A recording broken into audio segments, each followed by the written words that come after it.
Okay, dude, you ready?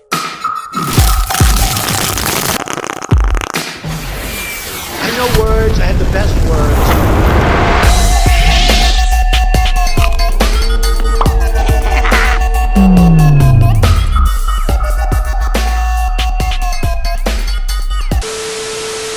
What's up, guys? My name's DAKOTA, and right now I'm currently in Jordan. I'm at the border of Jordan and Saudi Arabia, just camping out here in the desert. Sun's getting ready to go down. This place is incredible, mind-blowing. I just spent the last few days at Petra. The day before that, I was in Jerash, exploring all the ancient archaeological sites that are found here in the Middle East, or at least in Jordan. I tweeted the other day for you guys to ask me some questions so I can make a Q&A video. Are you ready? Question number 1 comes from Elise. And Elise says, how can you make an impact on people spiritually? How can you make a spiritual impact on people that don't know much about it? I think the way that we can make an impact on people spiritually, to make them feel good and connected, is to just be that ourselves, to be connected ourselves. And to lead by example. It's like, have you been around a really happy person before, or an angry person? You kind of tune into that energy. We match the frequency of the people we're around. So if you are with someone that is just like galactified and cosmic, you're going to also feel that. Because ultimately, we are just human at the end of the day, and we all have the same capacities within ourselves. So what's possible for me is possible for you, possible for whoever. So I think if we can get to this place within ourselves, then, people will naturally be brought to this place. It's like when you're with someone that's laughing, you don't even have to hear the joke. It's just the laugh itself is contagious. We grab a hold of these things, and I think that's how we do it. Your healing is my healing. Ultimately, my awakening becomes other people's awakenings, and so on. And so the torch gets passed down. I hope that's a good enough answer for you. It's a little bit windy out here, so I don't know if you can hear me too good, but that's the first thing that popped into my head.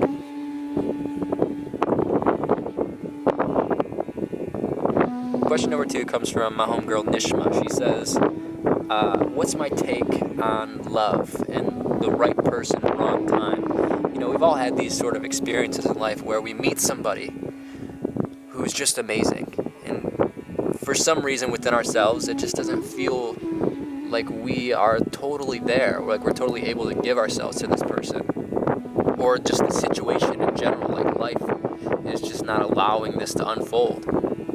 But this, it's an incredible person. I recently have just went through this with one of my beloved friends and lovers, and it's a similar situation where it's like definitely the right person, but just the time we just don't seem to align right now.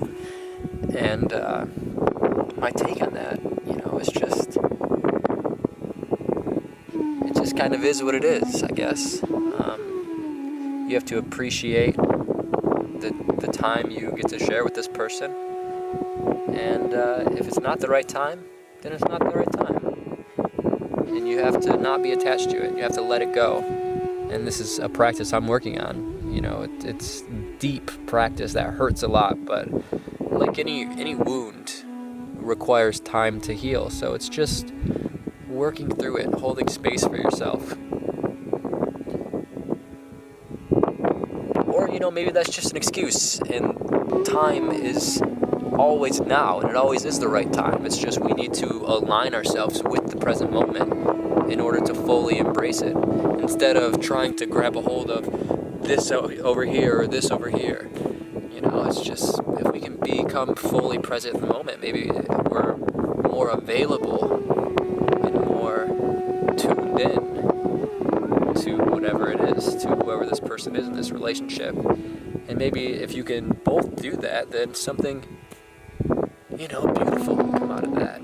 You gotta dig deep if you want to plant the seed. And I think, it takes a lot of love and watering, and we need to really do a lot of self-work before I think we can get to that place. And I think that's ultimately what it comes down to, is just self-work.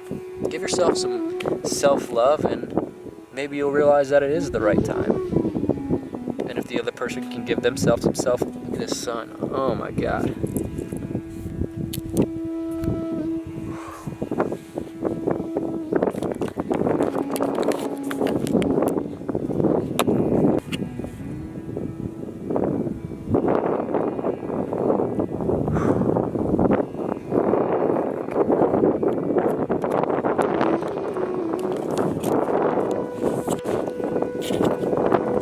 Question number 3 comes from Arzu, and she says, do you believe everybody deserves forgiveness without limitation, or is there a line that we should draw? Should we always forgive people? I think the answer is yeah, we should always forgive people, because if you're not forgiving people, you're ultimately just locking yourself into prison, right? You're trapped inside of this, maybe hatred's the wrong word, but you're trapped in this realm of discontent with the situation. And I think ultimately forgiveness to others, like we were just talking about, you know, your healing is my healing and vice versa. When you can forgive yourself, then you can forgive other people. And through that, this unconditional love sprouts. And that's a good place to be, and that's the place we should all be striving for. I don't really have ever seen the sun look like that, and this camera doesn't know justice. I'm going to zoom back in on it. That red orb right there is the sun.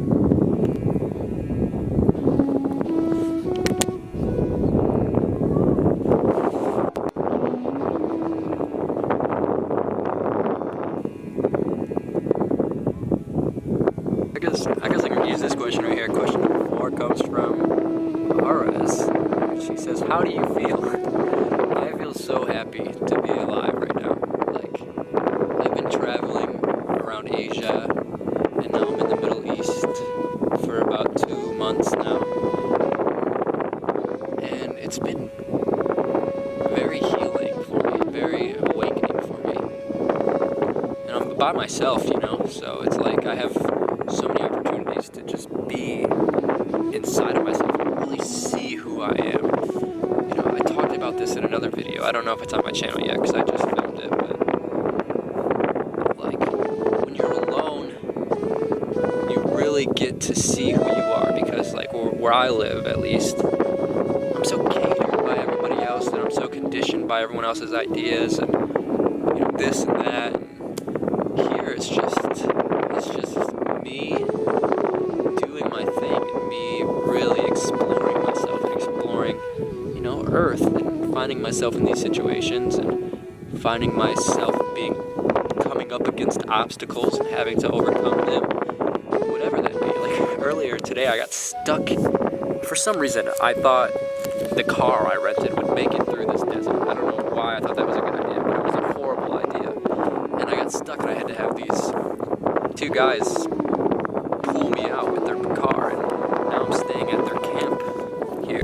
This is my tent over here, and you know, you just find yourself in these kind of situations when you're by yourself. Like if you're with someone else, you're not really confronted with these situations, and if you are, you know, different outcomes would happen if you were with somebody else. Maybe not always, but you know, when you're alone, you're really forced to navigate and really forced to push yourself and overcome and break out of the shell that we've been so comfortable with. I recommend it to anybody. Go out and travel by yourself for a little bit. And this is another question I got from a lot of you guys on Twitter, and this one specifically is from the Woke Room. And the question is, what was my experience in India? I just got here in Jordan from being in India for a month and a half, and India is a crazy place, like unlike any other place I've ever. It's like almost a different dimension. So much color and vibrance to the culture, and so much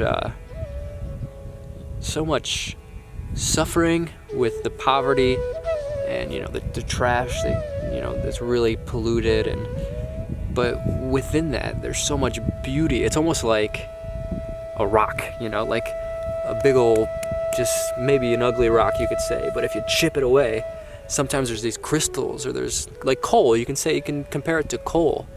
You know, coal is not attractive looking, but it makes diamonds, and I feel like India is the same way. It's like if you can navigate through it, if you can really just look beyond the coal, you can see the diamonds. And it's an ego-obliterating place. It's so just like, you know, you can't even prepare yourself for it. But the people are incredible. The philosophy that came out of India is incredible. And the country is beautiful. So much to see. It's a huge country. You know, I didn't even get to see a portion of it in the 2 months I was there. I learned a lot about myself. I learned a lot about culture. I learned a lot about other people. I had my expectations of what I thought it would be get ripped away from me and snatched out of my hands. And I met a guru who gave me the name Gajanandas, which is a name for Ganesh. He told me every day, he was like, "I'll give you an Indian name tomorrow." And every day, I was with him for like a week or so, and every day he would say, "Indian name tomorrow." And at one point I was like, "Okay, my Indian name is tomorrow. Tomorrow is my Indian name." Just making a joke with him. And then he took us to this ancient temple, just in the middle of the jungle. And there was a group of us there. And he gave a couple of us names, and he looked at me and said, "Ganesh Das. No, Kali Das. You choose." I'm not choosing. That's not my choice. And he said, "Ganesh is a good name." And I was like, you know, in my head, I'm like, Ganesh. I don't have any connection to Ganesh, really. And I said, "Okay, you give me your favorite name of Ganesh." And he says, "Gajanan. You take the name Gajanan." A funny story about that is I was talking to my mom 3 weeks, you know, before I even met this Baba. And I said, "Mom, would you want me to bring you home from India?" Because she's going through a rough time right now. My mom is. My grandma just passed away. My grandpa's not doing so good. She just got divorced. So she's going through all these different kind of, you know, personal issues. She's really being confronted with truth. So I was like, "Mom, what do you want me to get you from India?" And she says, "Just bring me home a little Ganesh." And I told the Baba that, and he just looked at me and smiled. And I told my mom, and she's, "You're making me cry." So I felt a connection to it once I really started thinking about it. Now, and if you remember on Instagram and Facebook, I had my name as DAKOTA Shivpuri. Shivpuri means abode of Shiva. And Ganesh is Shiva's son. So, you know, it came from inside of Shiva, the abode of Shiva. So there's a lot of strange connections. You know, I don't know why that name came up. But, you know, coincidence or whatever that means, it's a great name, and I feel connected to it the more I sit with it. And if you want to watch some vlogs from India, there's a few up on my channel, and you can get a little glimpse of what it was like. I didn't film as much as I wanted to, but that's okay. You know, I was really just trying to be present. So anyways, thanks for watching this video. If you guys want to support me, I have a Patreon. I bought some gifts from India, and that's one of the rewards, is that I will ship you a gift if you want, you know, write you a note or whatever you want. And I also have a t-shirt company. If you want to buy a t-shirt, that really supports me, and you get something out of it too. You know, I got some cool t-shirts. It's called Stay Happy, Stay Weird. I'll put the link in the description. And if you just, you don't have to give me any money. If you want to support me, a thumbs up is good enough, and a subscribe is good enough. So I'm gonna head back to my tent, and okay, I'm rambling. See you guys.